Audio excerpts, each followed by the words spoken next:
Yep. Thanks. Where's Bill? Is he on the call still? No, Burns is on the call. All right. Surprise. All right, anyway, let's get started. So I just wanted to bring something back from the Chiefs Conference 2 weeks ago. Brett was in this class as well. You know, it was really good. It was more on how confrontation can be a good thing, a positive thing, and basically a back to basics. Just like we're teaching the guys back to basics when it comes to, you know, moving the fire hose and, you know, searching and stuff like that. I thought it'd be a good thing to kind of bring back to basics for from the officer standpoint. I know confrontation is kind of like a bad word, and I almost would rather have just say conversation, but in the same sense, this is not my presentation per se. I mean, I put this presentation together based on my notes, but the gentleman that put it on, you know, had a lot of different sources that he used. So basically, if we start with the principle that we're all deeply flawed human beings trying to do the best we can with the tools we have, and we look at it from that aspect, it does help with our empathy and listening skills to kind of, you know, work through our leadership kind of woes and things we're going to deal with. So first, you understand we have to have some basic truths. One is, again, humans avoid confrontation. This is nothing new. This is not something that's a bad thing. It's just the reality of it. We don't like it. He had talked a lot about, again, this presentation for him was 4 hours. For you, it's going to be about an hour. Because I can't, I'm not near as fluid as he is in it, but I wanted to bring back hopefully a couple pointers that kind of ring a bell and kind of help us move positively forward. But he is right. The fire service teaches a lot of hard skills as far as leadership, you know, command, blue card, you know, overhaul, those type of things, but not a lot of soft skills, which they're calling them now, which is more of the conflict resolution and communication and how we get our point across and goals and stuff like that. So I think that's, you know, it's just one of those things that we just haven't done a good job at. So hopefully through classes that we go to, classes that you go to, I know the captains are going down to Cincinnati this fall. Hopefully we pick something up from that we can bring back and then continue just like the firefighters and officers are going to FDIC. You know, I want to kind of do that same thing with the officer corps, because I believe that, you know, that we got a lot to learn just like the firemen do. So so that's the basic truth. Actions have consequences or repercussions. Everything that we do has some type of repercussion or consequence. That's another truth. And most of them, I think you'd agree, the problems in the fire service are internal. I mean, there's certain things we can control on the outside, but generally speaking, from everybody in this room, and that's why this isn't necessarily a class for all the firemen, it's really just the officers, because most of the stuff that you deal with on a daily basis, and I think, you know, Bruce or when Sean gets back, and even John, the newly promoted officers kind of see that. If they didn't know it before, they surely know it now, that a lot of internal issues that you deal with, a lot more than, you know, who's going on the rig or who doesn't have a you know, collared shirt on or something. It's all internal. Another one I think we have to remember and approach, you know, this PowerPoint and this stuff is each of us is a good person. No one, hopefully, that we either hired, you know, through the interview process, which we're going through now, we don't try to hire bad people or evil people. No one's evil. It's just they're a product of their environment sometimes. I think everyone wants to be a good person, especially in this field. So we have to remember that when we're kind of dealing with these confrontations. And then competence. He spoke a lot on competence being the foundation. If we're not competent on what we do, nothing else matters. And that goes for not only your hard skills, but your soft skills as well. And you just get that by, you know, practice, drill, and rehearse, and continuing to learn and do those things. So the four concepts he really focused on, which is really the meat of this presentation, is basically number one is clarity. How do we know where we're going? And so there's four of them, you know, clarity, expectations, accountability, and discipline, or those confrontations is kind of like the last one. But we have to kind of know where we're going, and that's set, you know, by you guys. I think this is very interesting, this graph, and I got a couple little things that'll pop up, but this is the department norm, any department. This could be, you know, our department, it could be, you know, West Coast department. this is generally how your performance or your work graph works. People that do work are above the norm, all right? Now, you make a choice, you do an action, you take ownership. That's work. I mean, everyone does it here. When you come in, you do work. If you're doing work, you can be right above the line because you do a lot of work, or people that really take on other ownership or other projects or anything, obviously move toward that higher performance by doing more work. So everything that you do, that you come in here and you make a choice to do an action and take ownership of it, you're doing work, you're above the norm. That's where we want to be. Right below the norm is comfort and complacency. And that's normal. I mean, it's normal to be, it's still the norm, you're still doing work, but sometimes, hey, we get, all of us do this, we get a little bit lazy or we get comfortable, and we're like, okay, I've done this thing a million times. We get comfortable, we get complacent, and I think that's the norm. The natural progression is to, if we don't continue to work and strive to do better, we will naturally start going down below the norm from this comfort and complacency into what he calls the storm, okay? And the storm has things like blame, negativity, distrust, toxic environment, all the way down to mediocrity. So that's basically, you have your highest performers at the top, your mediocrity at the bottom, and we're somewhere in between. The idea is to try to stay above the green line, but it's also natural to be just below the green line. What we have to worry about is when we get into the storm, okay? Because this tornado kind of takes us in the storm and it just spirals out of control and brings us farther and farther down. And again, like he said, that's natural. If we do nothing, we will slowly start going down.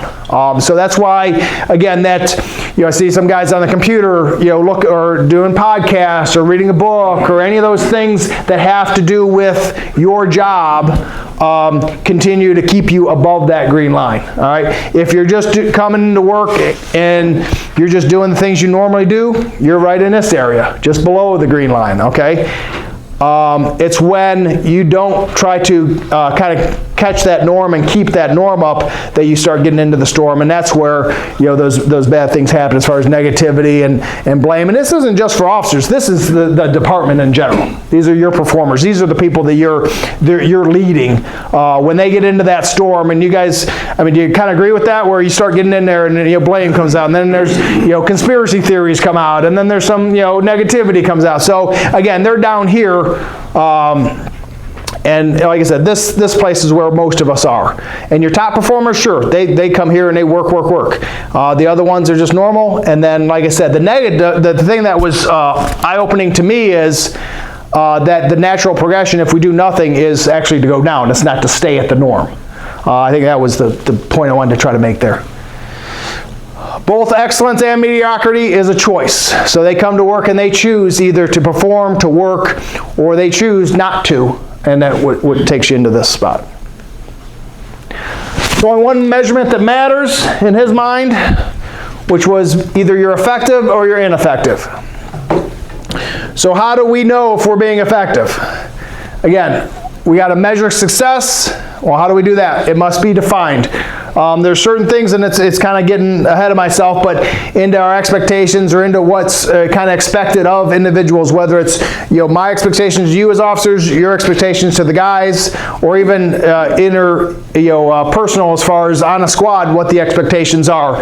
And we can tell if we're successful if we define those and we hit those goals, and kind of an arbitrary or a goal that's, I could use an example. It's not my favorite example, but is that the kind of 2 minutes to get out. We can measure that, and I kind of said it when we started those graphs that if we don't measure it, we can't improve. And that kind of goes along the same thing too. How do we know if we're successful? Well, if we can't measure success, then we will never know. And then I thought this was important too. If you do choose to actively, if you do not choose to actively invest in your people, they will become ineffective. Hence why I think the big push is, and some of this has to do with the why behind what we're doing here, and hopefully so I can be more clear, is that's why we are sending guys to some outside trainings. That's why we send guys to FDIC, or this year we're going to the Blue Card Conference, and we do those things because if we, just like that graph showed, if we don't do anything, we will slowly get into that negative, that below the complacency area into the storm. So we need to be effective, not right. They'll talk about that. That's more to the officer point. You can be right all day long, but if you're not effective, it doesn't matter. So how do we define success? It's again about the big picture, the organization. It was interesting, a couple slides later I took some notes that talked about it's not about you, and it's so funny because we all know that we come to work, it's not about us, it's about our people, it's about doing the right thing for the community and stuff like that, but that's the big picture. It's about the organization. So you might have your ideas, but if it's not in the organizational's best interest or the organizational's goal, and that's not my goal, I'm not the organization. The organization is bigger than me as well. That's what success has to be. It has to be for the long term. It has to be when I leave, Brett leaves, when we all leave. This place is still going to go on, and that's the big picture. So our goals to achieve that big picture, what are they, and what are the short-term and long-term goals? This is something I'd like you guys to answer. Jimmy had kind of put out in that email that next week or so, him and Brett are going to get with you more on the pre-officer meeting. That's how we're going to do it. And it's just this month. We're not changing it up. I just wanted to bring this stuff back. But next week, they'll be able to talk to each shift individually. And I would like you to have a couple ideas on what you think a successful organization looks like to you. Hopefully it has some of the things that we're doing now, and it might have different things. And we'll look at that and decide, are we going in the right direction? Do we need to change it up a little bit? So again, short-term and long-term goals, and the goals to achieve that big picture. What is the big picture? You can look back in Lexipol, I guess, if you wanted, to our mission statement, which is quite lengthy, okay? And we did that before. Read the book Start With Why. We did not start with why with that, but we looked at it, and so yeah, what is the big picture? Where do you think we're going? And hopefully, I think this is going to be a dig on me, really. It's like, have I defined that picture? And I'm not sure that I have that. In my head I have, but have I communicated that well? So that's what we're hoping to kind of define this month is, all right, are we all on the same page with where we're going? What the big picture goal is, some short and long-term goals. So I'd like to see what you have to say about that, and I'll either have to define it better, or we can look at that and maybe change it. So that's number one homework assignment. So that was clarity. The next part he talked about was expectations.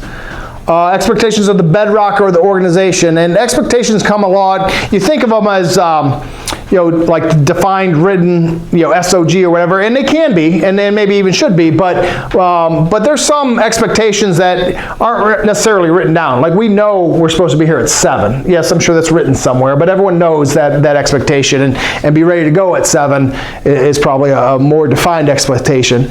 So number 2 on the 4 concepts is expectations. Hey Dave, can I go back to the first part when he was talking about clarity? I think one of the main things that I took away from it is Dave and I, and now Jimmy, we're talking all the time, and sometimes we feel that the message is clear or everybody kind of understands what's going on. But what we really got out of this is it is important to sit down with the officers, collectively, but as individuals, and find out, do you understand, or what do you see is the path forward, and where does the station need to go to make sure that the clarity is somewhat aligned, that the mission and is somewhat, because you need to ask questions. It isn't what we really got out of it. It's not just somebody sitting in the ivory tower dictating this is the way that the department is going.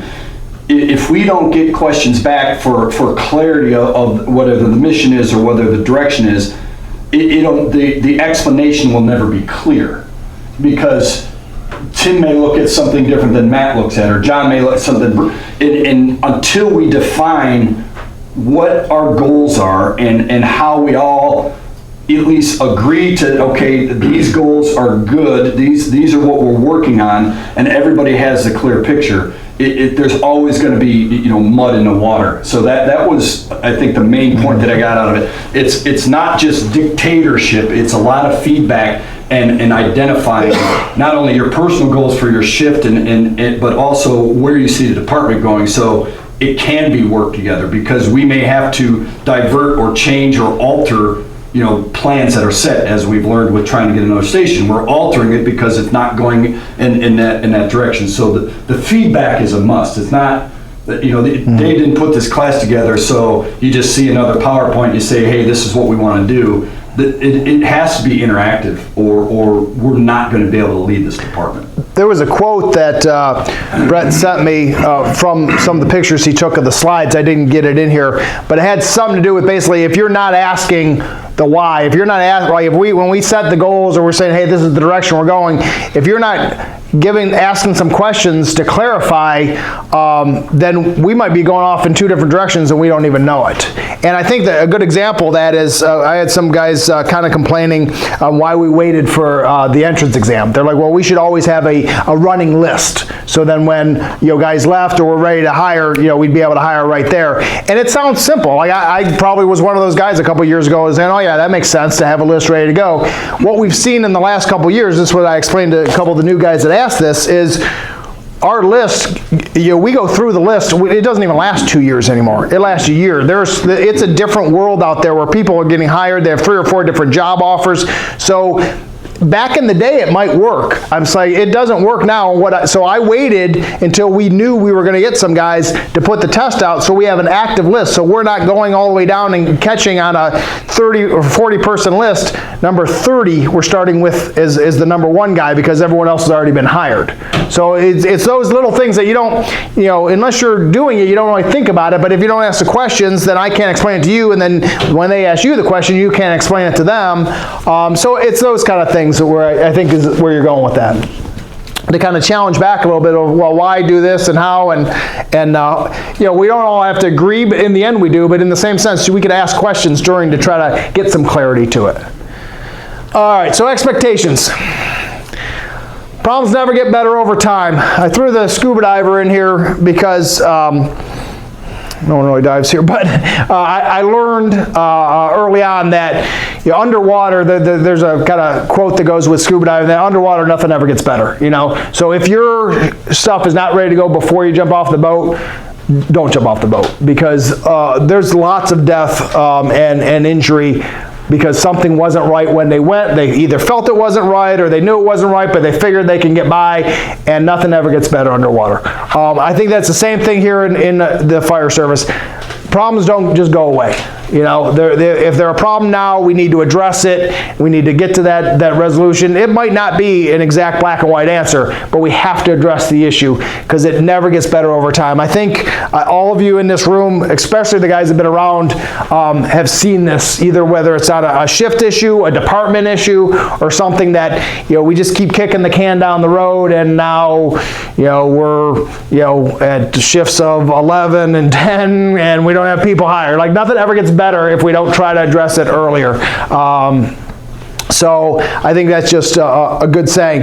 We're very good to avoidance. Again, this goes back to that confrontation. No one likes it. You shouldn't necessarily, well, some people I guess might say they like confrontation. But in general, we'd rather avoid it. We make excuses for things. We justify it. We are very good. We can justify anything. You give us enough time, 24-hour shift, you can justify just about anything. And then we convince ourselves that it's right. So that's not necessarily right. Accountability, we're going to talk about that next, but that reinforces expectations that are set, so they go hand in hand. We're talking about expectations here, but when we talk about accountability, that just reinforces those expectations. And then if you let your expectations slip, you create the new norm. And I'm sure you've heard that before. Whatever is acceptable is now, is now the new norm. So that's kind of where we're going on this section here. So the 3 U's of expectations, and I really probably, and if I'll probably redo this maybe a little bit to put some credit where these things came from. I did not make these things up. These are people that have much smarter than me, wrote books and did lecture series on this. So basically when you're setting expectations, there's either 3 things are going to happen: unknowing, unable, or unwilling. The way he likes to talk about it in this lecture was an easier way to remember is don't, can't, or won't. So either they don't know how to do it, they can't do it, or they won't do it.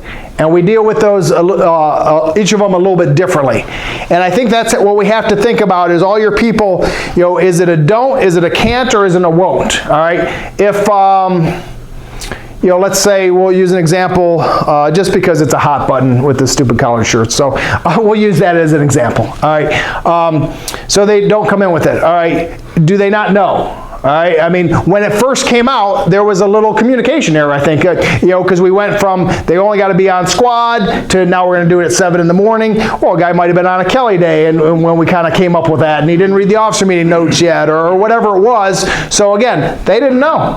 So they literally came in, didn't know. And so it's like, again, we got to correct this type of problem or behavior, we need to teach them, educate them. Hey, you got to look at the notes, or hey, while you were off, this happened, or whatever. So that's more of a teaching education piece, good communication on what they're expected to do. All right, so that's the don't. So they just didn't know. Next is they can't. All right, they can't do it. All right. So again, comes in, can't do it because, let's use, I won't use any names because it's a video, but a firefighter that didn't know is that we changed patches, or maybe didn't care that, or the patch, he didn't know, he didn't change his patch. So did he not know that we changed the patch? Did he not know that he had to go to a seamstress or whatever to get the patch changed? All right, well, once we told him, yeah, you got to change that patch, then it's okay, they can't. All right, did you can't because you hadn't got in, because the one that you went to, or everyone uses, Jean's mom to do it, she can't do it, she's on vacation. So could they not do it? All right, because they didn't have, let's say the collared shirt, they don't have a collared shirt, they're waiting for shuttlers to get it to you or something like that. Changing the patch out, well, I need a new patch, and you were off because they're in my office, or you didn't know that. So again, both of these things are on us. All right, either that they didn't know or they can't do it, that's on us, okay? They didn't know, we need to educate them, communicate with them, tell them what's expected. But if they can't do it, again, why not? All right, training, drills, sets and reps, all right? More times, not, and again, shirt's not a good idea, the patch isn't a good idea, but if they can't do something, like from the extrication point of view, or the hose, point of view, it's all right, why can't they do it? We need to train more. We need to drill more, and we need to do more sets and reps, all right? There's a 10,000 rule, I'm sure, has anyone heard of this rule, 10,000? 10,000 hours, basically, to be a master of a complex skill. Now granted, 10,000 hours is about 7 years, they say, okay. But in the same sense, Malcolm Gladwell basically said, okay, out of that 10,000 hours, only about 100 hours of that is really intellectual learning. The rest of that is practice. So, when we're out there, doing the search training again, and day 2 and day 3, or now the new thing with nozzle forward, he's working into day 2, and we've asked you guys, hey, get your guys out there. And I know it's nearly impossible with a 17 call day the other day, which was a Saturday though, but it's nearly impossible. And it's not all on you. You guys don't have to always be leading the training. I mean, the lieutenants, I hope, are getting out there and doing it, but it could be their own guys getting some sets and reps of this, just like we do blue card. I know a couple of you said, oh, I know we're doing this thing, with the Mayday drill, hey, can I get online and I'm going to do some practice or whatever, because, it's that sets and reps that is what makes you good at your job. It's not just the intellectual learning, and with the 10,000 hours to be masterful at our job, which is where we all want to be, okay, it's that first 100 hours of actual learning, the rest is practice. And I think that kind of goes back into what we were saying with the can't. It's not just showing them once and then saying, okay, hey, do it again for me. It's do it again and again and again and again. That's why, I don't know if this is a great example, but I'm going to use it anyway. We did a big change where the 3 senior guys run the squads. It's a big change for everybody and everything. It's going to take time to get very comfortable with that. It's going to take time for us to even get comfortable with that. I don't know how you guys feel. I haven't been on, obviously the shifts in a while, but I'm imagining the first time you're sending, even though he's a senior guy going on that fire alarm or something, you're sitting back going, I hope he has everything he needs. I hope that, he can do it, but, you were all in that spot, especially the new lieutenants coming out. You're like, all right, now that you're a lieutenant, you're supposed to know everything. And that first call comes in, that first fire for Sean Burns, I bet he was going there going, oh, I hope I know everything I need to know. So again, that's kind of where this is coming from, is going back to, again, if they don't know, we need to tell them. That's the expectation. If they can't, then we need to train them. And if those two are done, then it gets into they won't. All right? This is on them. Number 3 is on them. These two are on us, okay? As officers, everybody in this room, it's on us to teach them, to communicate with them, to let them know what's expected, to work with them, whether it's more formal, like a performance evaluation, like a PIP, or whether it's informal. Hey, let's do that again. Let's do it again. Guys doing the ladder train now. Hey, you want to get out? Let's flow some water with the ladder. Okay, informal. That's the don't, can't. This one they won't. That's on them. So what do? We're going to hold them accountable. We have to discipline. All right. And there's steps of that. With the confrontation part we're getting to. But we have to have a conversation, or we have to have a confrontation with them, and that might lead to discipline. Maybe it does, maybe it doesn't, but it's all on them. Here's the important thing, though. We have to make sure that we've done these things properly, okay? If you just told them one time, that's not doing it properly. Like we just talked about, 10,000 hours, all right? If they don't know because they didn't read their email, I don't know if that's enough. Yes, there's a policy that says you're supposed to read your email once a day, sometimes twice or whatever. If you can, do it 2 times is what the policy says. But in the same sense, I don't think that's good communication. That's just a form of communication. So we might have to make sure. But if we're confident that we've done these 2 things, then this one's totally on them. And we have to hold them accountable for it. So setting expectations, that's this whole section. He uses this acronym, SLAM. It's nice. I guess it reminds you of what to do. Simple, logical, attainable, and measurable. Okay? That's how your expectations should be. They need to be simple to understand, logical, why we're doing it, attainable, set them up for success. Okay, if they can't obtain it, they can't. They're going to just get knocked down, and then measurable. All right. Now, using the collared shirt, that since we've been on that, or the badge or whatever, yeah, maybe it doesn't fit all these. Okay, but yeah, put the new patch on. It's simple to understand. Is it logical? Why? Because we went away from it. We decided to go back to a more traditional patch or whatever. That's why we're doing this. We're giving everybody time. We allowed, I want to say it was at least 2 or 3 uniform allowance cycles. Okay, so that's a little bit more of the why. It wasn't logical to say, hey, I need it on by next week. Why? Because I said so, because it's a dictatorship or whatever. No, it was simple. We're changing the patch. We're going back to more fire-related stuff. It's logical that we're going to give you some time to do it. It's attainable because of that time and money, so we try to take those 2 facets out of it. And it's measurable, except for one person at a parade. We can see, looking down the line on the news photo, we can see that everybody has the same patch on, okay? That's an expectation. I thought this next statement was pretty bold, but I think it's true. And it sucks for everyone in this room because it's just part of middle management. But when they succeed, it's on them. When they fail, it's on you. Okay? Their successes, we celebrate those. The failures is on us. And it goes back to, come on. It goes back to these 3 things. This is why they failed. It might be on them, but the first 2 are on us. All right. Always be happy, never satisfied was another. Now, this guy was much more exciting than I am being right now, but yeah, he's just, it's about being happy. Come to work happy, but never satisfied. There's always more we can do. There's always those things. Thanks, Sean. Hello. Shh. We were. Now it's awkward. Yeah. So we're on, there's 4 concepts we're going over. The first one was clarity. We're on the expectations. This is about how to set expectations, make them simple, make them logical, make them attainable, make them measurable. We're right at the kind of end of that, so you'll catch the other 2. Third thing is accountability. All right. Again, like we said before, what you tolerate is accepted. All right. If you tolerate it, it's the new norm. And this is the hard part, I think, at least was for me, as that shift captain or even lieutenant coming up.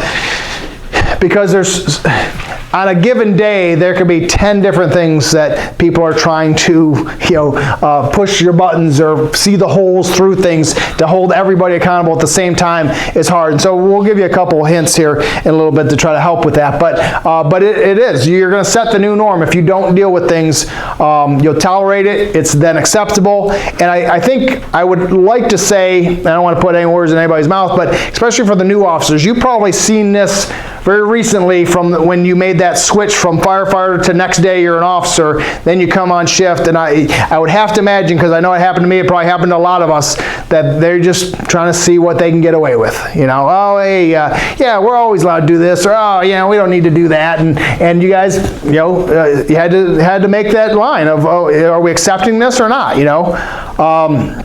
So that's where accountability comes from. Accountability drives motivation. People are their motivation we'll talk about is intrinsic. It's inside. People want to do good. They're going to set their own motivation. You can't force someone to be motivated, okay? But accountability drives that. So holding people accountable will drive that. Your high performance, all right, that's where you want everybody. They're at the top or whatever. We need to acknowledge their accomplishments. We need to recognize them often. We need to praise in public. I am saying these things. I'm still a work in progress myself to even do these things. A lot of people that are high performers, they say they don't want acknowledgement. They're like, I don't know, just stop making a big deal. I don't know.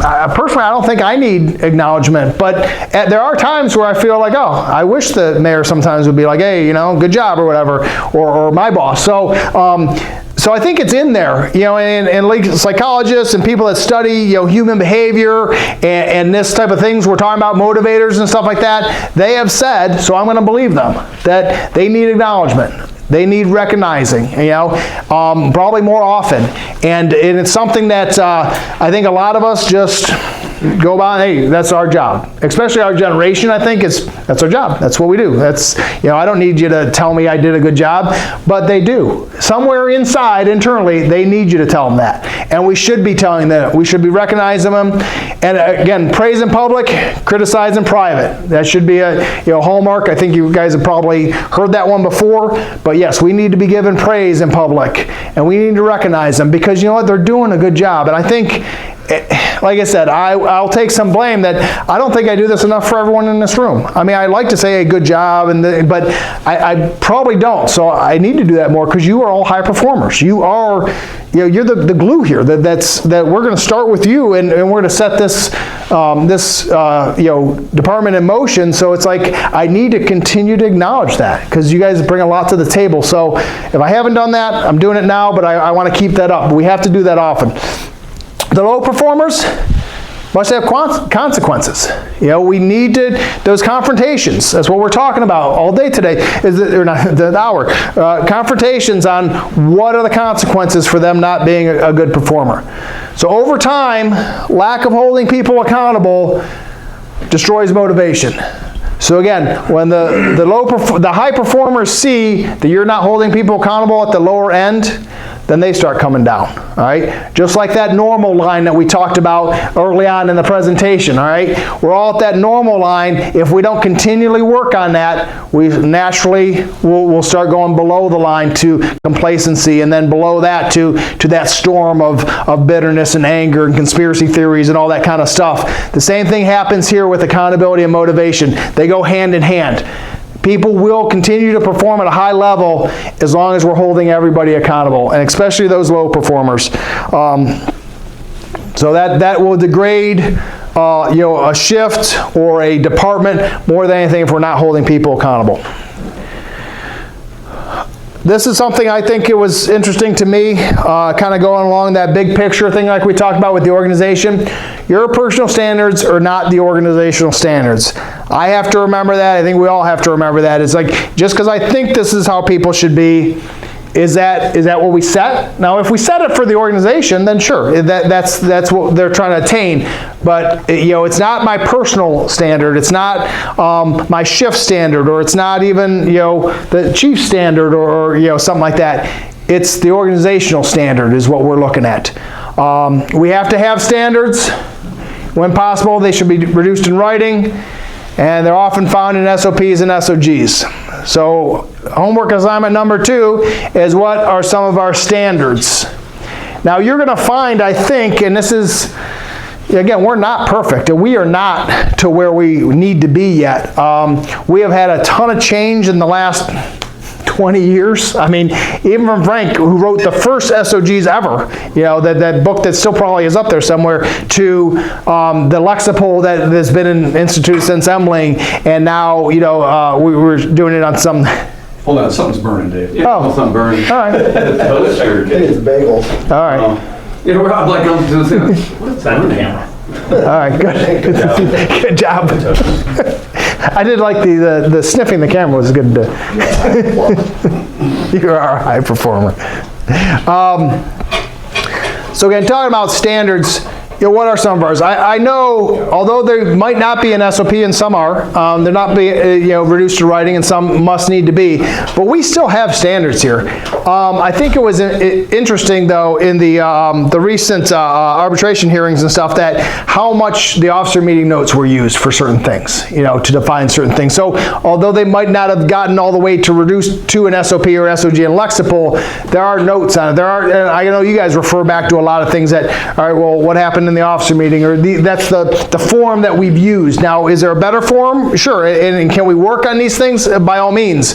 But there are already standards. You know, when people say, well, what's our standard? We don't have any standards. Like, we really do.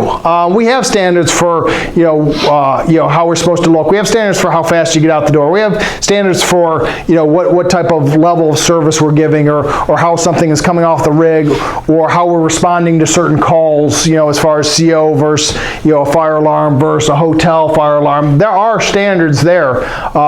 So just to kind of throw our hands up because they aren't written, I'm not defending that. I think they need to be written, but we can go back and look at some of the SOPs and SOGs that we're not following and holding people accountable. So it's like, you know, I'm not a huge fan of putting everything in writing if the book is that thick that we can't remember everything that's in that book. You know, it has to be in practice. We have to practice it. So again, that's a little bit on standards. I talked about this earlier. Motivation is intrinsic. It's inside, comes from within. You can't force it. You can force compliance, or you can't force compliance, but if you tried to force compliance to motivate someone, it's not going to work. Remember, the lack of accountability erodes motivation. So you can have all the rules you want and make them follow those rules. That's not going to motivate someone. They have to be motivated from within, all right?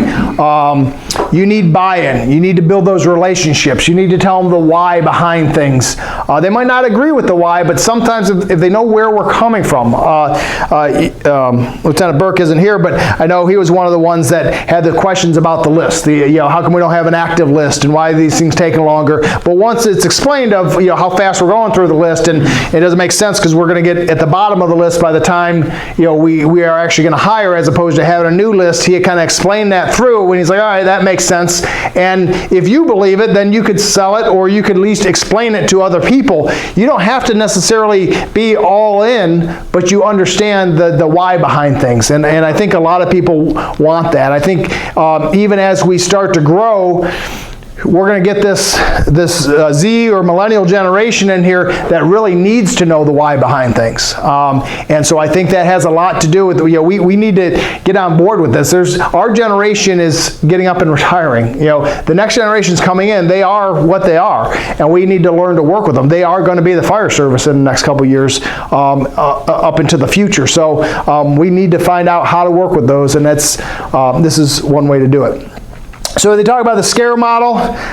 Not a great name, but it is a model that talks about, David Rock kind of came up with it. It's, again, psychologist, much like Maslow's theory of needs. I'm sure everyone's read that book about Maslow's. You know, you have certain inherent needs and some other needs. This is very similar to that. And this is really what we should be striving for. To have a good, solid, high-performing group, you need to have these 5 things, all right? They need to, you know, status, certainty, autonomy, relatedness, and fairness. That's the whole SCARE. That's the I don't know where the F is. Maybe it was SCARF model. Might have wrote that down wrong. Yeah, it might have been scarf. Okay, there you go. Good, because I didn't like how it said scare anyway. It's not supposed to scare anybody. So SCARF model, there we go.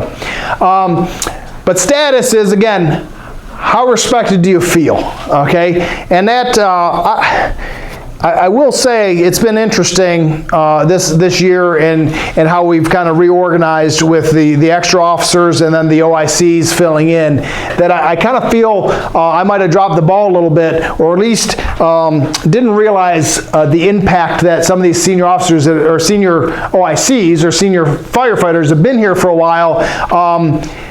I mean, I think we were giving them positive feedback. I do really, really respect them. I'm not sure if that passed all the way on to them, because some of them, I think, when we put them in charge, felt like, well, I don't want to do that. That's not a position for me. It's like, well, that should be seen as like a shot in the arm. Like that's how much we respect you, and that's how much we believe and trust you. But that's not the way it was interpreted. So I think it's interesting.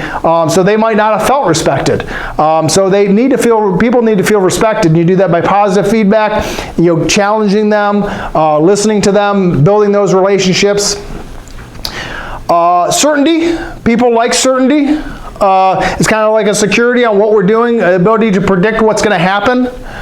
Now you have to have all of these, and I know some people will put one above another, but we need to try to balance this out, all right? I think a great example of the certainty was the running schedule, all right? Because again, people like to know where they're at. The problem is we focus so much on certainty that we lost some autonomy or lost some other things in the meantime. And so this was interesting, at least when he was going over it at the conference. I'm like, oh, because we definitely have certainty. We have so much certainty that then they start expecting, well, that's where I'm supposed to be, I can't move, I can't do anything. And so there's a part of that, but people do like that. They like to know what's going to happen. I know the morning meetings, you guys kind of lay it out. We're going to do hydrants, we got a class coming up, and people like that. So I think we do pretty good at the certainty part. Autonomy, a sense of control over events. People want a sense of control over their events. Again, it's on a fire scene, it's been kind of told to me like this, it might be a little bit more of a dictatorship on a fire scene. You're giving orders, you're doing stuff, you're kind of expected to do that with limited feedback. We still need to know if we're putting you in a situation that we can't see and that's going to be detrimental. But at the fire station is not the fire scene. Okay, at the fire station, there is a lot more autonomy, there's a lot more chance, there's no emergency that we have to deal with where the strict orders need to be followed. You can maybe open some things up a little bit more for some more feedback on things. But people want that autonomy. They want to feel that they have some sort of control. They're not just waiting for the captain to come in to tell them what to do next. Or how to do it. Or how. Yep. Relatedness, feeling safe around others, that acceptance. I think, again, the fire service in general does a really good job at this. However, there are some times we got those weird, quirks with certain people or whatever, and then at some point we all kind of joke around and everything, that's fine. But it's a fine line, I guess, and this is a very sensitive, feely subject or whatever that we're not maybe really good at, people's feelings. But again, as we start to bring other people into our world here, our brotherhood, feelings have been talked about more in the last 5 years than I think in the last 25 years, okay? Even when it comes to mental health and stuff like that. So I think we do need to take some feelings, because people want to feel, based on all this research, they want to feel safe. They want to feel like they're accepted. They're part of the group. They don't want to be on the outside. And that's just human nature. No one wants to be on the outside. On the outside of the tribe is where the lions get you, right? So they need to feel that they are part of us. And then fairness. Granted, it's a perception of fairness. What they think is fair might not be what we think is fair, or might not be what we're trying to do here. But they have to have that perception that it's going to be consistent, it's going to be fair. We care about your feelings. You have a sense of being involved in it. You know what's going to happen. So kind of fairness compensates kind of all of these different areas of this model. Not SCARF, to be a highly effective team and a highly effective leader.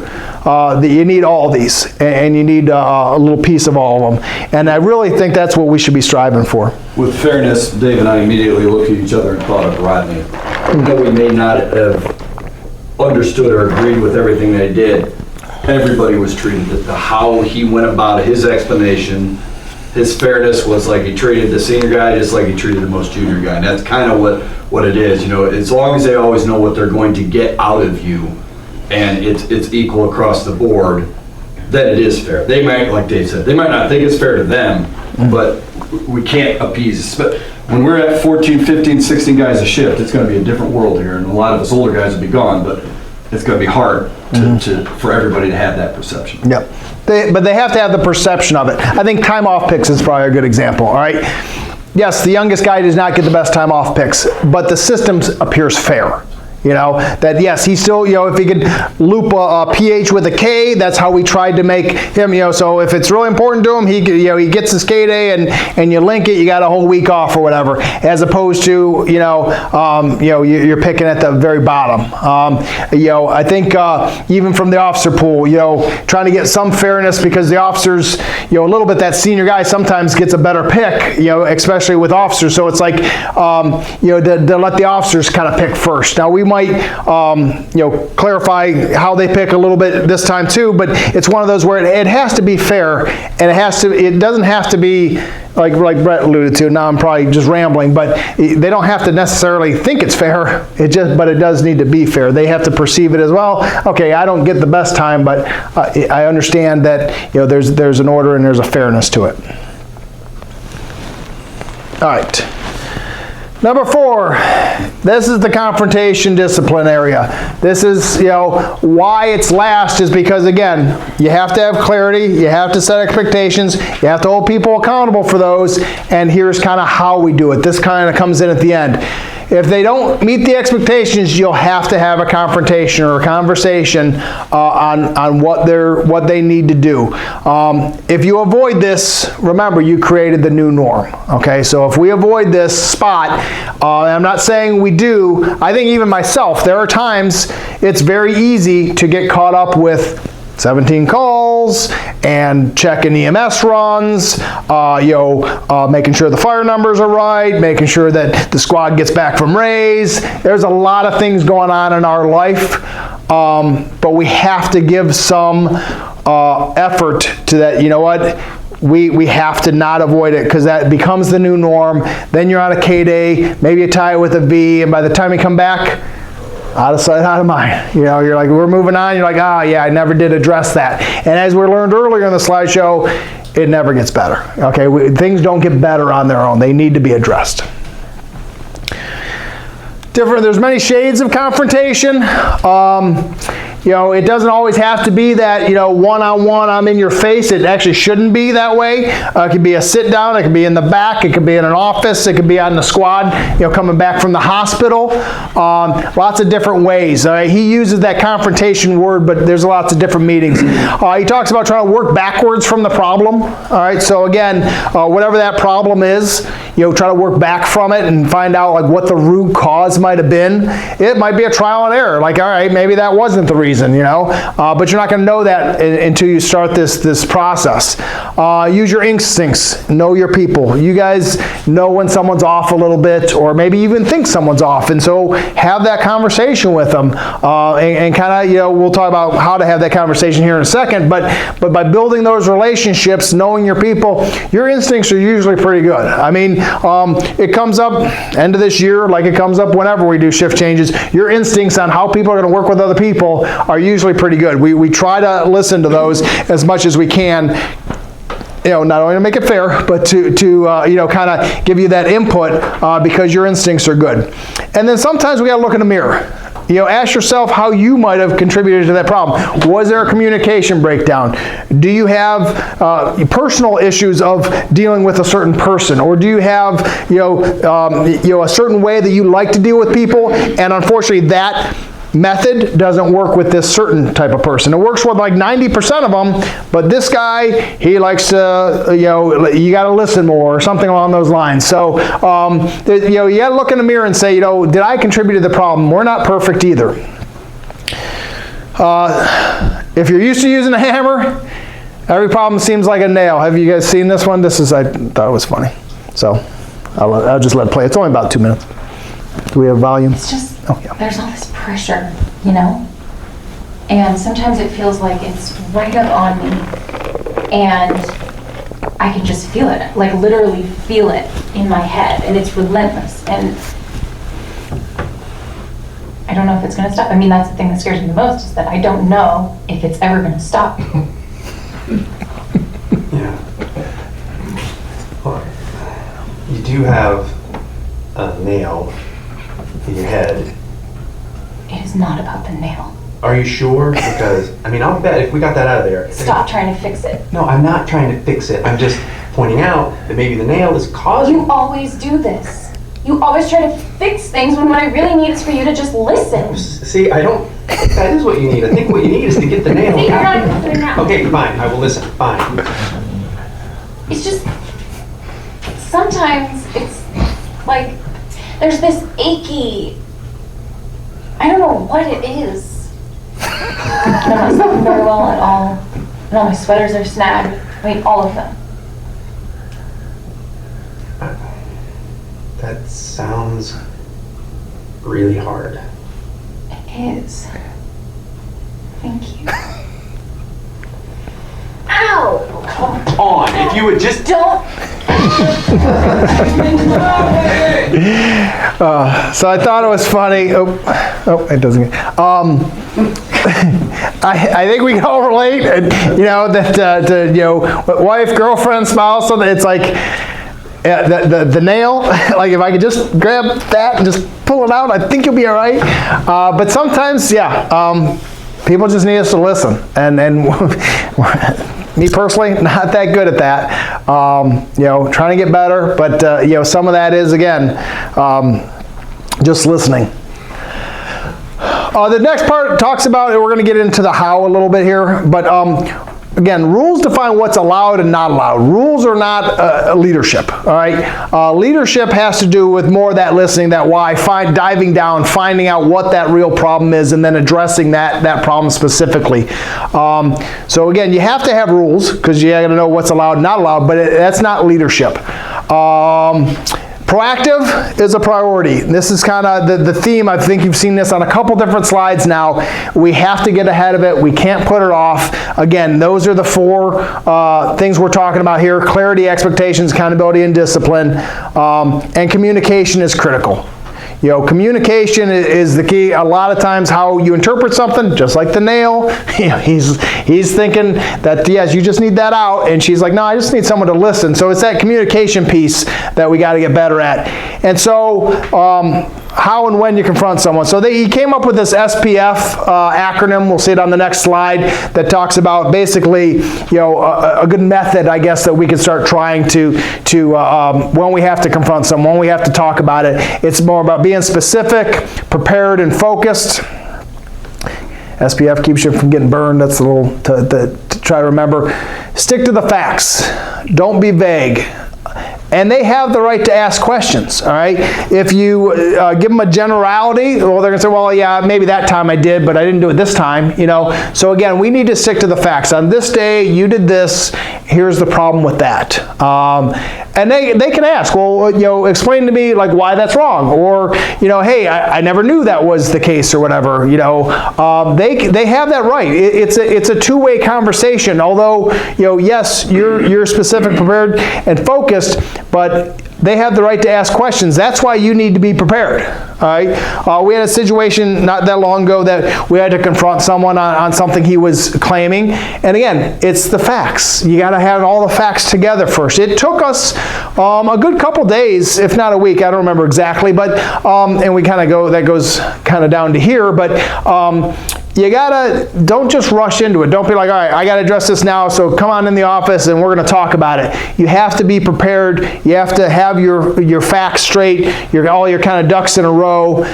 Don't operate on the rumor mill. I think if on a situation that happened more recently, I might have went right for the bait of, hey, this always happens on this, this, and this, and I went for it. I was like, oh, yeah, you know what? I bet he's right, you know. And until we looked at the facts and found out that that wasn't the case, so we can all fall for it, you know. So we need to investigate it on our own, talk to the people we need to, you know, look into it, and kind of ask questions of them, and hopefully know the answers to them, or questions that they might ask you, you know the answers to. Well, it doesn't happen at this time, or why can't I do this because I do it here at another department or whatever. It's like, know those answers. Okay, well, at that department, this, and this is the case, and this is why it's not, you know, warranted here, or something along those lines. And be focused. Have a plan. Do it on your time, but don't put it off. I know those are kind of contradictory, but the point is, don't just rush into it and start spewing off, you know, vague generalities and expect there to be something done with it. Okay, you need to be specific about the incident that happened and why it can't happen again, and what's going to happen if it does happen again. And that's what the SPF kind of stands for. So Simon Sinek wrote a bunch of books. You know, this guy that was given this class kind of referred to him a couple times. I got 2 videos in here. This next one's just maybe a minute and a half long, and the one we'll do at the end is maybe 4 minutes long. But I think it's good because it really dives into the whole confrontation part that we're going to talk about. So I'll just let him say it. Maybe. Oh, there we go. No, we have to wait for that. Community College. We want to help you live your best life. What do you want to contribute to the world?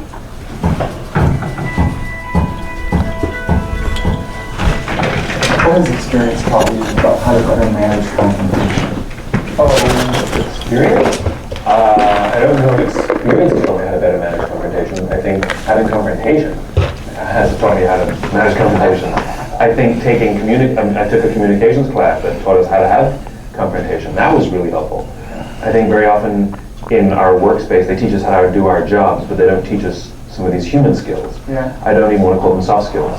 You know, your hard skills will teach you those. What about the human skills? And confrontation is a human skill. I think it needs to be taught. Yeah. And I'm better at it because I took a class that taught me how to do it. Mm-hmm. So I'm better at it. I believe in confrontation. Confrontation does not have to be aggressive or mean. It doesn't have to be insulting. It just means when there's a tension, you address it. When there's a tension, then you address the tension. If you have a disagreement, you bring it up. And even if you fumble through it, you can take responsibility for the fumbling through it and apologize if you accidentally cause more tension by the presentation of you know. And I think accountability is a large part of it, you know, which is, I think, when there's a confrontation, one has to be willing to take accountability for your role in whatever circumstance you need to confront. Sometimes it usually takes 2 to tango. And it's not about being right. It's about expressing how you feel and trying to understand how they feel, taking responsibility for what you may have said or done that made them feel that way, and asking them nicely to please see how you feel and get them to take responsibility as well. So yeah, no, confrontation is great, but we need to learn how to do it. And I think a good relationship is when you get better at it with each other. So I thought it was interesting that his take on that, because yeah, he doesn't look negatively upon it. Maybe if I can skip off it. No. You might have to escape and then do it. Like that. Like look at that. Good job. Thank you. Because it is about feelings, and I think the other thing that I've at least tried to take from not this class, but even other things that I've been kind of reading as I'm trying to get better as a leader here, is that it might be me. You know, it's not always them. You know, and I think for everyone in this room, we have a lot of responsibility. You know, with these crews that are kind of looking up to us. and it's not always them. Now again, I believe that, like he said, I love that statement, it takes two to tango. All right, so yes, I'm sure they might be doing something, but to just think it's all them, you get down that deep rabbit hole, and you call it going to the dark side or whatever, where you think it's always them. It's like, you have to understand that we might have played a part in that, whether we're a poor communicator, whether we were just rushed at the time, whether they interrupted us on the way, like we had something going on and we're doing something and they just happen to pop in and say, hey, Captain, this, and you're just like, no, that's stupid, and then afterwards they take that to heart. I learned this, I'm still learning it, but what I have to remember is everyone in this room has known me, like for me, but there's some new guys here that never knew me as anything other than Chief. And when I joke around, and obviously my sarcasm sometimes gets away from me sometimes, not sometimes, maybe more, and I'm sarcastic with them because, we're all it's a brotherhood. We like making fun of each other, and they can make fun of me as much as I can make fun of them, except they see me as Chief and they can't make fun of me, or they feel they can't make fun of me, and they probably shouldn't. Well, then I can't make fun of them either. Like, it's like they're not going to reciprocate it, and I think everything's fine, and then I find out that they took it very seriously because they're like, oh my God, the Chief just, said I didn't know how to hook to a hydrant. So I have to remember, how I can play a role in that too. And I think that's important for all of us to kind of focus on. But the stay focused part, the confrontation part, there has to be some ground rules. Respect is non-negotiable. There's no yelling, there's no calling names, there's none of that. We have a mutual respect, or we're just going to end it. We're not going to finish this conversation until we can have that respect back. Try not to raise your voice. Again, you set the tone as the leader. If you go in screaming and they scream, again, it's still on you. It's your fault. Explain exactly how you feel. Now this is kind of a little shocking to me. A lot of it has to do with feelings, which we're not really good at. At least me personally, I'm not very good at identifying what feeling I'm actually feeling, to talk about it. But a lot of these things, if they stem from communication issues, or the way you said something, or what you said, that is all how they interpreted it, how they felt that you were saying it to them. So we do have to explain kind of how we felt, the specific action that they took to make you feel this way. Hey, when you did this, this is how it made me felt, and because of that, I can't trust you anymore. Or because of that, I'm nervous that if we get on the scene, you're not going to follow orders, or whatever that situation is. But again, it's about how and it's very specific. It's exactly how you feel. Like I feel kind of slighted when you did this thing to make me feel that way because of that, and I'm not sure the feelings I'm having make me question if we get on scene together. Will we still be able to work together, or whatever it is? That's kind of how this confrontation should go.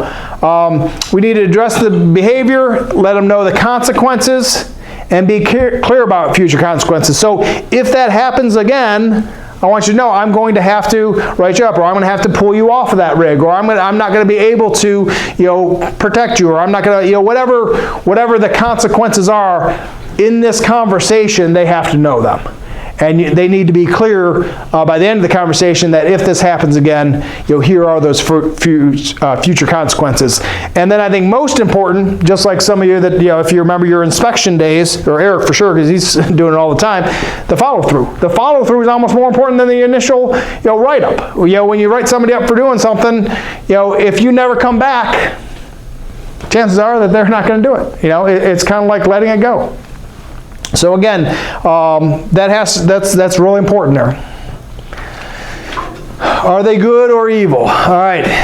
Going back to what we kind of alluded to in the first part, we have to approach everything like we have good people here. They're all good people. No one, I don't believe anyone is evil. like in their mind, they are not trying to undermine things. They're just either misunderstood or they misunderstand what we're saying. Most people are good people, just behaving poorly, just doing something either because they didn't think about it, they didn't think about the ratifications, they didn't think how it affected you, or affected the shift, or affected the organization. So again, set expectations.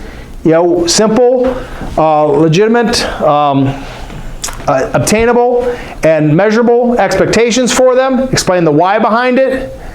We need to be deliberate, intentional, invest in the time for that person. This is the hard part. This is not what, and maybe, I don't know if you guys feel this way or not, but a lot of this, as I was promoting, I'm kind of like, this is not really the part I signed up for. I signed up for the whole, being on the radio in the command van, or, being in the fire on the second floor interior, or being able to, organize like this shift. I want you guys here. I want a ladder over there. Like, hey, I want the squad over here. That's what I signed up for. The fun stuff, the command stuff, right? Yeah, but this is the 90% of it, all right? Dealing with people, getting your shift to meld, going back to that scarf type principle, whatever, wherever feels included, they feel secure in their jobs. They can be those high performers, all right? So we have to be deliberate and intentional on this stuff. We have to invest that time, which again, you guys are all, I know, strapped, that's why we got more officers to try to give you some more of that time back. But that is to invest in your people. Backtrack from the current issue or problem. Try to figure out, all right, where did this start? All right, why are they doing this now and they never did it before? And going back to those, either they don't know, they can't do it, or they won't do it. Which one of those is it? What have you done to make the problem worse? All right, was it something you said, or the putting up the hand? No, don't talk to me now. I sometimes have to do that with wait a second. So I try to close the door so I don't have to do that, but I still do. So again, what have I done that maybe made it worse? Try to get to the root cause. Was it unclear? Were there no expectations set? No accountability for those expectations? So what was the root cause of it? And have I communicated clearly to kind of delve out that root cause? Remember, we're good people. Most people are good people. Can you go back 1 second? Yeah. And you touched on it. And one thing that I got out of investing time in that person is, I think all of us, we have that person or those two people or whatever it may be, that we are just like, that's just them, they're going to be them. But the study showed, everything that they say, not only this speaker, but the other two speakers talked about having that relationship with your people. And if you truly want to be the next level officer, those people that we may have kind of written off in our brain, those are the ones you have to double down on. Because once they see that you're invested in them, the majority of them, now there's always going to be outliers, are going to start giving back to you what you expect out of them. But if we don't and we write it off, because it is very easy, especially for my generation, is to be like, you know what, fuck it, I tried, move on, because I've got 8 other guys that I'm worrying about. But it's not, it proves that doesn't work. So it's almost a double down theory. If we have that guy that just isn't understanding something, or if we have that attitude that just needs to be adjusted, all these other things, get to the why, backtrack everything else, but it's almost the double down theory. Like, all right, I got to figure out what's going on. You, especially as the captains, you're the ones now, you're going to have a little bit more of that freedom to say, all right, let me figure this out. Because at the end of the day, it's going to make the entirety of the shift better. I think with that same thing, I know, at least I can explain from personal experience with now Jimmy and Brett and myself, sometimes we'll sit down and talk about a problem, and there might be someone else that is better equated to handle that. It might not be me. It might be Brett, or it might be Jimmy, or it might be me, depending on what we're thinking. And I want you guys to think of that also. You have 3 officers. I mean, yeah, I know the OIC, and they're going to be part of us, and we're going to help them, but I still believe in the actual officers, that have more training, that have more of an investment, in my personal opinion. Not that firefighters can't do, the job and stuff, but so if there is someone that says, hey, you know what, let me try talking to them. They might have a different sense. Especially, I think the new officers bring something that we can only tap into for a couple years here before you guys are old officers. That is the newness. They just were on the shift 6 months ago or a year ago or whatever, or just on the squad or whatever. So they're still connected a little more. I think the farther, or the more we move up, then maybe the little bit that we get disconnected. I know sometimes I feel that I am or whatever, so that I rely on the captains or those lieutenants. So again, you're a team. You're a shift team, like A, B, and C. You got 3 officers. So you're gonna, that's your core. It's like, all right, here's the issue. Maybe the captain does need to deal with it. Ultimately, he's to say, all right, or you know what? No, hey, let me take a swing at it. So maybe it's a lieutenant thing, or maybe maybe it's the newest lieutenant because he literally is the closest to him, or maybe just a different perspective. So if I could, tie onto that, Brett, because I think it's very important that we find the right people and do invest that time, and it's hard. It's just really hard. And it's not going to happen overnight. And I'm not, just because I gave you this PowerPoint doesn't mean everything's, but this is where we're going. This is where I want to go, at least. So the bottom line, I thought this was very interesting. To me, it hit me right in the kisser. The higher you promote, the less petty you can afford to be. It's just the reality of it. That's just it. I can't say any more about it. That's that's just the what it is. The leader is responsible for fixing it, not the other way around. Now, he told a bunch of different stories. That's why his thing took 4 hours. But it's the leader's responsibility. Yes, they might be the one being petty about things. They might be the one not getting over it. You're their leader. It's ultimately your responsibility to have that confrontation with them, have that conversation, and you know what? Apologize. Just like Simon Sinek kind of led to in that one thing. Hey, sorry, I might have made it worse by trying to make it better, but that's on me. Sorry about that. I did not mean to do that. Talk about your feelings and what you really. We're all people on the inside. We all want those 5 things that came from that SCARF model. So again. It's not the other way around. You're the leader. Your impact as a leader is proportional to your competence. We talked about competence in one of the first slides. The more competent you get at your job, the better you're going to be, the more impact you will have. You're going to grow your circle. So these things, I just love all 3 of them as far as just the realities of everyone in this room. The results, you can't guarantee results. You need to be strong on your message and effort. All right, you can't guarantee them just because we said we can't order results. Just like rules, we can't force people just because they follow the rule is not going to motivate them. All right, so we have to be very good at our message and our effort that we're putting toward people. The communication piece of that clarity, that expectations, the accountability, and then finally that confrontation and discipline should those things not happen. Last but not least, there's this very busy thing. It's funny because we took the class and he's like, I got this algorithm that makes it simple for you. And I'm like, like I said, it was a very long class. And I'm like, why wouldn't you show us the algorithm first? Well, that's why. Because if you pop that up first, everyone's like, huh? So I waited to the end as well. With that being said, this is a great kind of cheat sheet, I guess, for any problem on shift that you have to deal with. And it's maybe a little too simplistic, but I do like it because I really think it goes in a very organizational way. So whatever the problem is, first, is it in your sphere of authority? All right, as a captain or as a lieutenant, or technically even as a firefighter, is it in your sphere of authority? Do I have authority over this? Can I make decisions on this? If it's not, all right, then is it acceptable for your organization? All right? If it's acceptable for the organization, should it be? There's certain things that guys think, oh, we should be doing this or we should be doing that. Well, as an organization, we're like, no, we're going to do it this way. That's acceptable. All right? And if that's the case, you got to let it go. You might want to run. You might not want to run a ladder anymore. We would just 2 engines on everything. All right? That's not acceptable. All right? We have said we're going to take a ladder and an engine. Let it go. All right? From an organizational standpoint, that's the decision. Now, can we change those things? Yeah, maybe. Okay. But that's not part of this. But the initial problem of I think we should do this, it's like, all right, is it acceptable? And if it is, should it be? I'm trying to think of something right now, but if it's not acceptable, coming in late, let's say, no, I don't think we have this issue, but coming in late, is that acceptable? All right? No, it's not acceptable. All right? We can take it up the chain of command. Let's say coming in right on time is acceptable. All right? Should it be? If it's not, then we got to work to change the culture. All right, we got to work to say, you know what, from a cultural perspective, we need to get here earlier or something like that. Just to give you an example.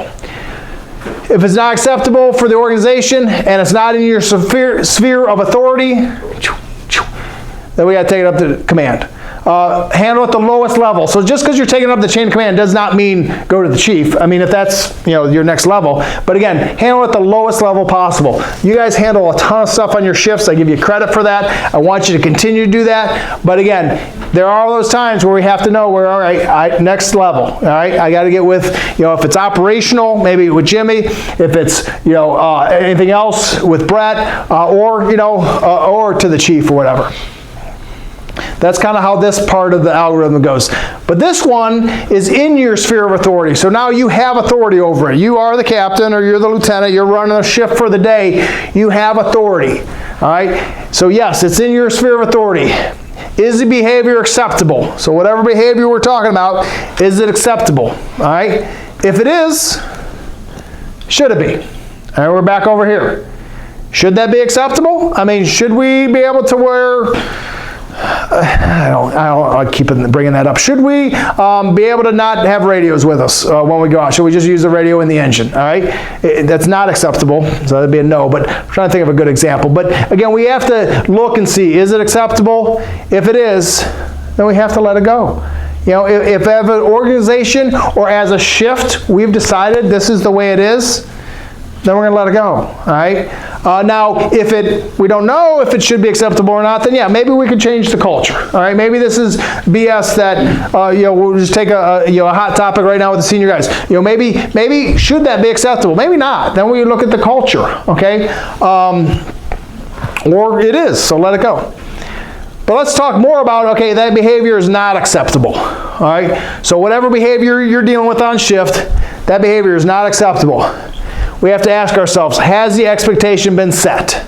Have we set the expectation for them? Going back to that slide of, you know, don't, can't, or won't. Do they not know? Do they can't do it because they need more training, or they won't do it? But has the expectation been set? If it has not, we need to set the expectation. You know, simple, logical, obtainable, and measurable. Set that expectation. All right, I'm sorry, you might not know this, and maybe it's my fault for never telling you, but this is what I expect, okay? And so from now on, this is what I expect. The guy that was putting on the presentation talked about making coffee in the morning. All right, new guy makes coffee in the morning. It's just, you know, it's a fire tradition probably throughout the whole fire service. So that, you know, new guys make sure a fresh pot of coffee is up when people wake up. So again, going back to that, you know, don't, can't, or won't. You know, how come the coffee's not made? Well, you didn't know. All right, well, you tell them, hey, you got to make coffee in the morning. Comes in the next day, coffee's still not made. Well, why is it not made? I just told you to make it.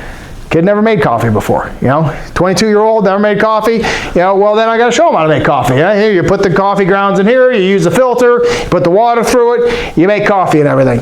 All right, next day comes in, still not made. It's like, well, we got to practice, drill, and rehearse this. You know, we got to here's how you do it. You do it a couple times. Here, now I showed you, now you do it. All right, now you do it on your own. Hey, tomorrow morning I want you to do it again. And that's the don't and can't. The third day it comes in, why is coffee not made? I just didn't feel like making it. Didn't want to make it. All right. The expectations have been set. This is what's happening. This is what I expect from you. I'm holding you accountable now, and that's that conversation we're going to have, or then potentially discipline. You know, through the process that we already have in place, as far as you know, verbal warnings, written, and then up the chain. So again, but first we have to make sure there's expectations.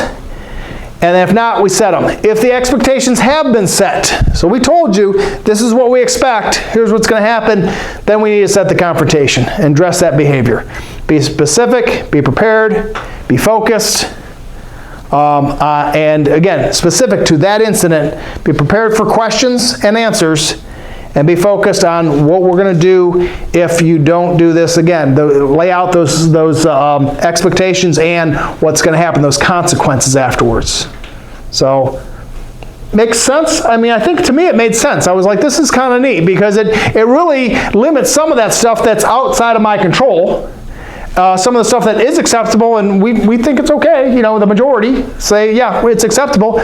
we just gotta let it go then, you know? But if not, there are other ways. I like the options it gives you, either taking it up the chain or setting those expectations, or again, working to change the culture. It gives you a kind of a more definite, I guess, pathway for all that. Thank you.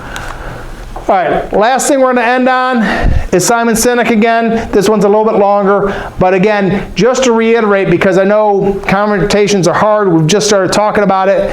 I think this kind of hammers it back probably better than I can. Hold on one second, Dave. Yep. One thing that Dave and I talked about this afterwards, Dave has mentioned the word, and they mentioned the word discipline, and all this.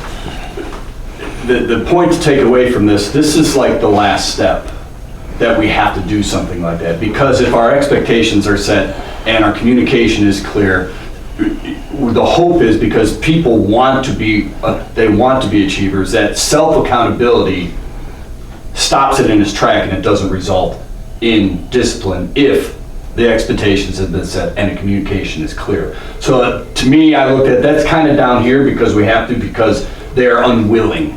It's the unwilling part when we have to start this disciplinary process, whatever it may be. But I think I really took away, he gave you a whole basket of stuff to do, and then, okay, it's not working, then we have to go to this last step. So it was the self-accountability, if somebody has that within themselves, is going to stop it before it even gets to that last step. Yeah, on that same note too, it just made me think about it too. Hopefully, and I think there's a good many of you that have had confrontations or had to deal with issues on your shifts, or even, for Eric, not even on a shift, in the community. It's a different realm, but still very very relevant to him.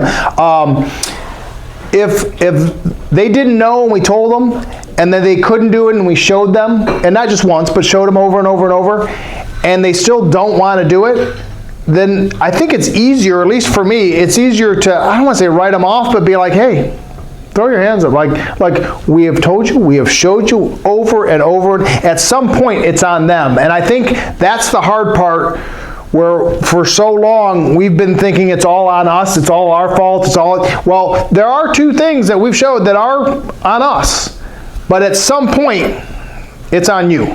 And you know what, that's going to be where, like Brett said, that's when it finally gets to that point. Well, then it's like, all right, we're just going to follow the discipline, follow the contract. We're going to have that conversation. We're going to try to reset those expectations, maybe come up with a performance improvement plan, something like that. But eventually, if you don't do those things, there's nothing else we can do. It's on you, and we will go through the process that's laid out. But hopefully this makes it a little bit easier, a little bit clearer as far as, from your jobs, which is always one of the hardest jobs, being middle management. To be free and flexible and creative. All right. This is the last video, and then we could ask for questions or whatever. Number one, I think middle management is the most difficult but also the most important job in the world. And here's the reason. Because when you're in the front lines, it's mostly fun. Like, make the sale, get the plane out on time, beginning, middle, end, right? But you have to have the concept of it in it. But you have to know that it's contributing to something bigger. And you have to know that it's not just about the sale, it's how you do the sale. So that they'll come back again and tell their friends. So but as you move your way up the ranks, when you get to senior, it's mostly infinite with a little bit of finite, because you have to know that the decisions you make have ripples. Middle management sucks because you have to balance both. Exactly. Right? And you learn to become a translator. And I think the solution that often works best is empathy and honesty. Right? So one of the things I would recommend is you're focusing on how do I help the people manage this influx of difficult, and they say we don't because he doesn't appreciate, and then he never gives us the chance, and he never says yes, and all of this stuff. For you now to turn your attention to him, because as a good leader, you want to help him grow. And you said he's open-minded-ish, right? So he's a good person, and we can just assume that maybe he's never had the leadership training that he needs. He's not a bad guy, he just kept getting promoted, right? He's already tired of No, that's normal. If you're good at your job, you get promoted, but you get promoted to do the job to lead others who do the job you used to do. He's open to my advice, and he often thanks me, and I said, you rather thank Simon, but he's not open to your vision. Well, that's okay, but make it your own. It doesn't have to be mine. He doesn't have to be mine. It doesn't matter whose name is on it. It's ridiculous. That's fine. Make it your own. But the point is I would learn the technique of effective confrontation. right? Shit, this is gonna be It's more a than one three-step, day. right? I've heard about that. I'm going long. No, I know what you mean. Yeah. Okay. What? It's lousy. I I will need my tell mic you. back. Let's I change. use the effective confrontation on my husband all the time. It works perfectly. He doesn't know it. Okay, that's manipulation, that's different. That's... Simon, before we get into So any here, I'll chaos. tell you really quick what Yeah. effective confrontation is. Effective confrontation always requires three things. We came up with an acronym for it, but I don't remember what the acronym is. But it requires three things, right? You have to be able to state how you feel. Oh, FBI. Feelings, behavior, impact, right? So you have to say specifically how you feel. You have to do better than happy, sad, angry, right? You have to say, and I'll tell you all of them. You have to say specifically the behavior that they did that caused the feeling, and you have to say the impact if that behavior continues. You cannot make it generic. It has to be specific. Those three things can be in any order, but they all have to be there. We've gamed it out with 1 and 2, and it does not work. You have to have all three. The order doesn't matter. And it goes something like this. You cannot say, you're always late to meetings. You need to come to meetings on time, otherwise bad things will happen, right? Because you're making it generic. Because they'll say, I was at the meeting on time on Thursday, and you'd be like, yes, you were. But in general, and that's what ends up happening. It falls apart. So you have to write down the statement so you know it. You have to know it before you have to prepare for this confrontation. So you would say something like, when you showed up to the meeting late on Thursday, even though it's all the time, you pick one. When you show up to the meeting late on Thursday, I feel very disconnected from you. And my concern is that if you continue to show up late to meetings, that the disconnection will grow to the point where I'll stop trusting you. And then you shut up. So you would say to him, when you heard that idea, you can say, I'm completely confused, or I'm completely stuck. Because on Thursday in the meeting, you said you wanted this, and when our people gave us this, you rejected it. And my fear is, if you continue to do that, they will stop caring. And then you shut up.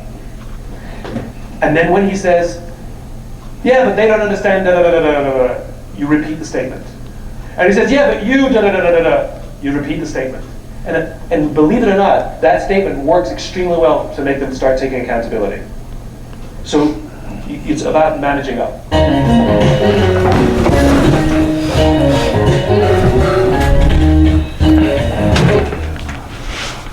Good? Yeah, it's like I said, I don't think we're doing anything wrong. I just want to get better. And I know I have the group to do it here. And whatever we can get from these places we go and stuff, I like bringing back. And there you go. Enough said. Questions? Kind of a statement, I guess. It seems like, I think what's challenging in this field too is we are one big organization, but sometimes we're not. Little small ones, We're yeah. three organizations. Yep. The way A, B, and C do things are different. Yep. A little bit, maybe. Yeah. So I think it's not like we have one big thing with 30-some employees that are doing the same thing. Right. The same way every time with the same 3 supervisors. Well, and I think that's why we need to set those organizational goals. Agreed. Because then you could always go back to that, saying, you know what, does it fit in what we're trying to accomplish here? Yes or no. And if it doesn't, well then let's get it to fit. But if it does, maybe it's not right, but if it does, let it go. There's different ways to skin a cat, but that's where I want to start with. And when Brett and I, when they get with you on the pre-officer, let's talk about, are we on the same page and how do we get there, So, I was going to say, because you said ABC, I was laughing because I was caught, me and John, we're like D shift. Yeah. We're just different shift. Dysfunctional. But, right, some days it is. No, I'm but I joking. will say is, because I've been doing this part now 11 years and John's been with me for 8. And the first so many years, obviously, we didn't have a bureau. We didn't have a bureau. Yeah. And I used to hear the same thing over and over. Oh, that's a big group this year. Or this is gonna be something different you had last year. Right. As now, the years go on, they just know it's me or John, and it's more consistent. Yeah. So they automatically know, I still have my 10 percenters that will fight it, but I've shifted the way I've talked to my 10 percenters and say, just back here for that free safety inspection, man, Yeah, make sure yeah. you're doing it right. Because they have realized at the end of the day, I don't like to write them up. Yeah, yeah. It's just more work for me. But when I have to get the prosecutor involved, it's like I've had a couple of them that I had to do that. Right. And now they realize, like, I'm not gonna win, so why am I fighting this? Or I've had questions like, maybe you need to get somebody else that can do this, maybe you're too busy. Right. Maybe you're right, instead of me having to bug you to do it, maybe somebody else in your organization, like a son or, Right, whatever right, it is. right. So just, Yeah. I see it in our field, it does work. Yeah, very relatable. Yeah, yeah. So, and I think you bring up a good point, man. Even the three officers, especially since the new guys are in there now, because we've never had that in the whole 22 years we've been doing this. Is to have a third officer. It's always been you were alone, and that's where I've talked to Jimmy, and there's pros and cons. I think he got baptism by fire with Rodney being gone, but the other thing, sometimes that's easier when you're the only one. Because you don't have to work within the other two's, goals and standards and responsibilities and everything. But I think that also, though, transcends down to why guys get confused. Because, well, this guy's here, we do it this way, and this guy's here. So again, it's setting those goals for the organization, and then, like that second homework question, setting the standards for yourself, or where you think those are. So we can all, hopefully the idea is that having the pre-officer, that you'll have them for your shift, and then we'll have them as an organization, and they'll be in line.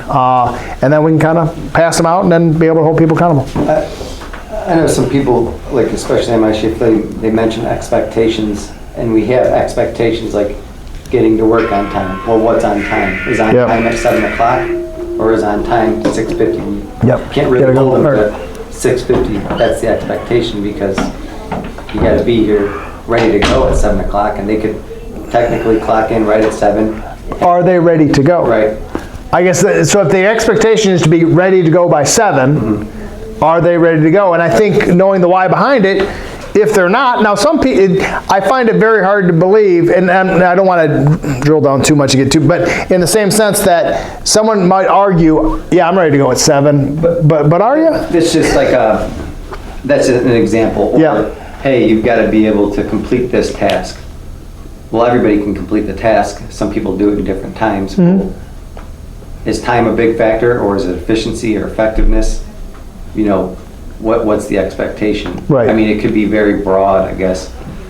Well, that's what he's talking about. Yeah. We need to make these definitions. Right. Mm-hmm. We can't have 20 expectations out there without subsenses under those expectations. This expectation, your expectation for being ready for work at 7 might just be, you're here in the back, where Matt's expectation, your gear's out by your car, by your rig, your shit's ready to go, you're sitting back there at 7 o'clock. You found your radio. Everybody, everybody, so that's what I'm trying to say. Or if you don't call it 7, do you even know what you're on, right? Yeah, Like everybody knows the expectations.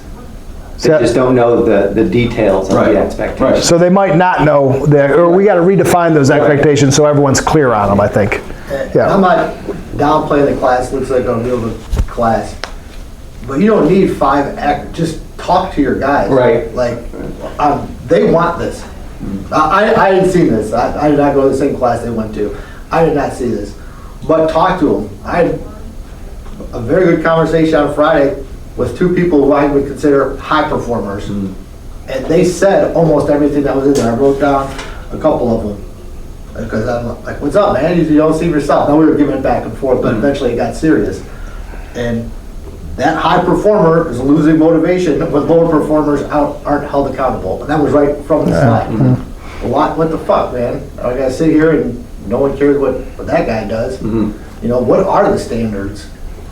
Well, you gotta work within the contract, and you do.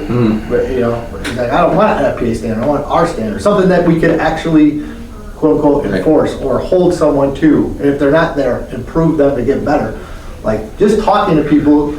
You'll know this. And I've had conversations with people talking about it too. I'm like, no matter what the expectation is, you're going to have people that meet, even if it's a high expectation, you're going to have people that meet the high expectation, and then people that go even higher than that expectation.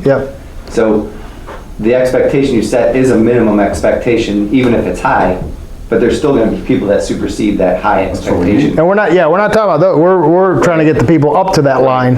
I think to tab on what both of you guys are saying, redefine the expectations and standards. I think we have them. Now, they're not as set, like, these classes are like, oh, look at your SOPs.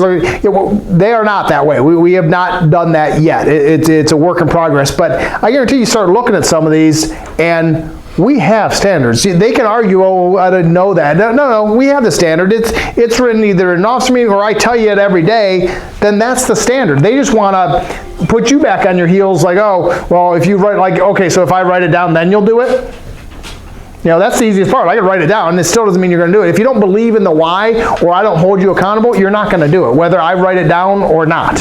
Not that it's not the reason we haven't wrote stuff down. That is more of just a timing and getting it all together. But they're out there. We've been doing it, especially almost everyone in this room has been doing it long enough. Well, we know, the standards as far as how many we take to a fire, or how many we take to an apartment, how many we go on this call, or how we do this. We need to start bringing it back to even now the being prepared part, or being the ready part is, all right, here's the standard. Yes, you should have your radio, you should have your gear, you should have these things. And that's where it goes to the officer getting involved with that person or those persons more personally, so they have that self-accountability, so they know where that expectation is on that bar, whether it's the medium bar, whether the high bar. What is the why that they're not doing that? Is it because of the 3 U's, or is it because there's a personal issue, or what? Those are the relationships that you have to have, because they're only going to get better if you personally hold them to get better until they have that self-accountability. And I mean, and people, they make arguments and generalizations all the time. Mm-hmm. It's like, well, we're going to worry about this, but then they go back to the collared shirt. You know what I mean? So. Like I said, you can tell them it's being addressed all you want, but. Well, no, you have to show them it's being addressed, or you have to tell them that's and again, if just because the college is a hot topic, again, if someone doesn't have one, I saw someone the other day, just call the person out, like, hey, and he totally forgot, he worked the shift before, so it's not like, they're not bad people, where's your radio, I didn't get it. It's like, generally they're not bad people, but if it's a couple times, there's been a fireman that has been to 2 fires now, actual fires, without a friggin' radio. Well, that means that expectation of having your radio and your gear radio at 7 a.m. hasn't gotten there, and I'd hate, God forbid, he needs to call Mayday and he doesn't, and it's going to be, not FBA, NIST or NIOSH is going to come back, and it's going to be clear as bell that we have not set that expectation high enough for him to be ready to go at 7. Didn't mean my radio, my gear, because he forgot. It all comes back to that. That's where I guess I'm nitpicking on certain things, because it's how you do anything is how you do everything. It's just what I believe. Like, so if you don't have a system for doing it, well then, now all of a sudden when the big one comes in, you're going to do it? No, you're going to forget. In that particular instance, that's a them issue, I would think. It's like that's your personal safety. But as an officer, if you didn't, yes, it is them. That's a won't, because hopefully if clear expectations were set and you held them accountable and trained them and made sure they knew how to do it, it didn't surprise me. We were doing some blue card, this is maybe a year ago, and one of the guys asked, like, how do I change the channel off the attack channel, or I think we had to go to a different zone or something. I'm like, this is not the time. This should have been addressed earlier through training or through you asking questions, and that's not even an officer thing. That's a peer-to-peer thing.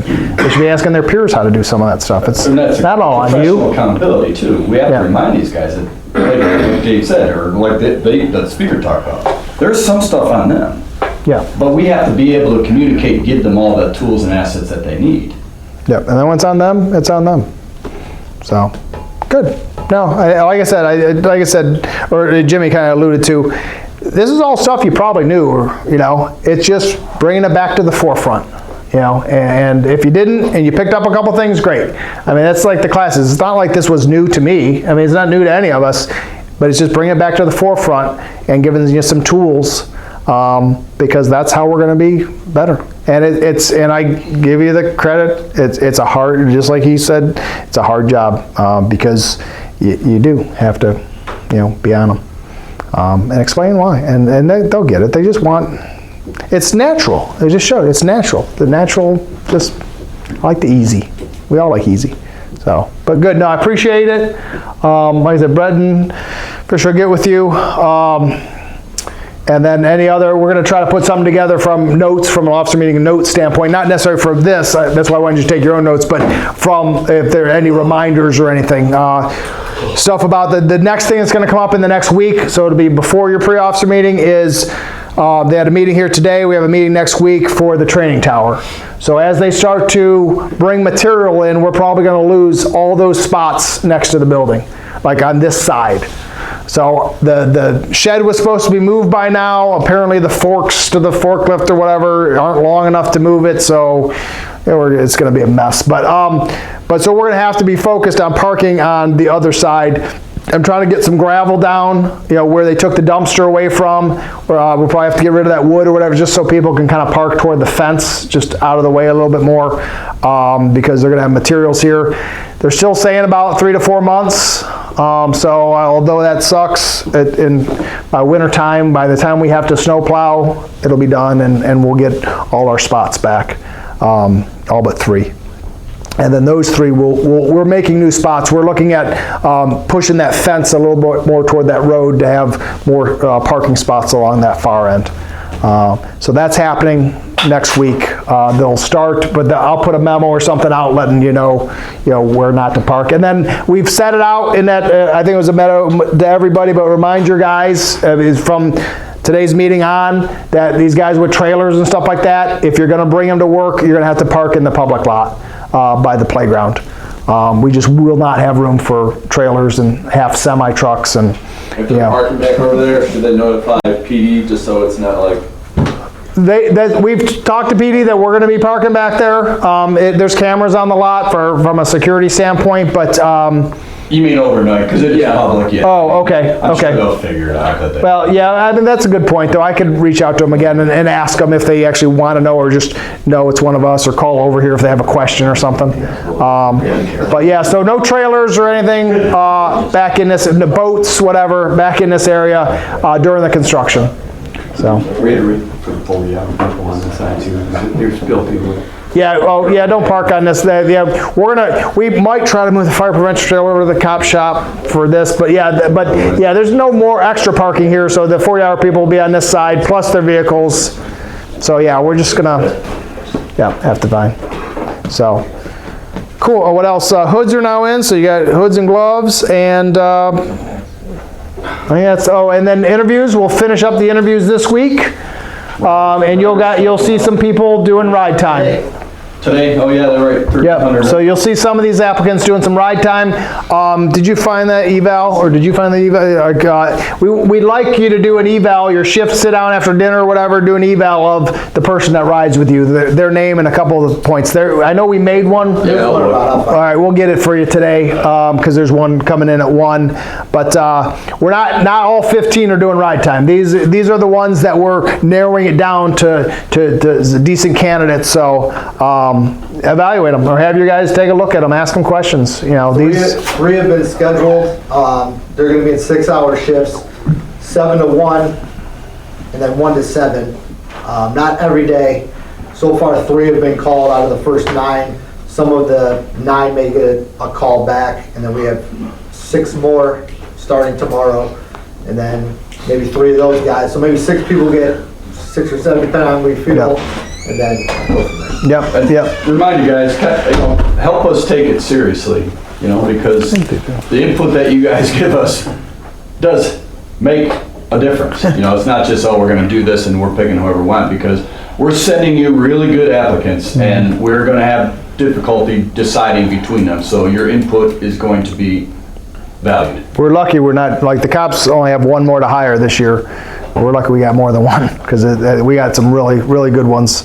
So you want everybody on shift to fill out an eval for these guys, or just like one shift eval? Probably a shift eval, or what's your thought? 1 per person, per shift, right? Yeah, one per time slot. So like I'll give. Oh yes. 1 today, and then I'll give you 1 for tomorrow. Okay. We're having them ride twice. Okay. So yeah, not just 1 per person, 1 per time. That's what he meant by that. Yep. But yeah, we don't need 7 different evaluations. Just everybody come down and kind of put the And then we are moving forward with filling a helper for Jimmy. So you saw the thing posted on the board. And so we're contacting those people that have either already showed interest or we think would be good. And we'll try this week. We're going to try to, because we got a couple empty spots of new applicant interviews. We're going to try to get those interviews done. And then we have to fill that spot. So we need, the next person on that list needs to go through Pragco, and Dwayne is out of town this week anyway, so it's perfect. So we'll get everything set up. So hopefully interview next week, potentially for that spot. And I don't have any timelines yet. As quick as possible is going to be my timeline. So, because we know that Craig's leaving, we know that some other guys have time off. It's September, October is going to be very tight here because when we hire the guys, we need to train them, and even the new officer we need to train. And so, I just pass it on to your guys. Please just work with us the best you can. We will get through this. It just all happens at once, and that just seems to be the way it happens. But by Christmas, we'll be all celebrating with Santa. With the training tower. Yes. Crazy. Up on the rooftop. Put lights on it, yep. So, all right, thanks guys. Thank you very much. Thanks. Thanks. Not to turn this thing on.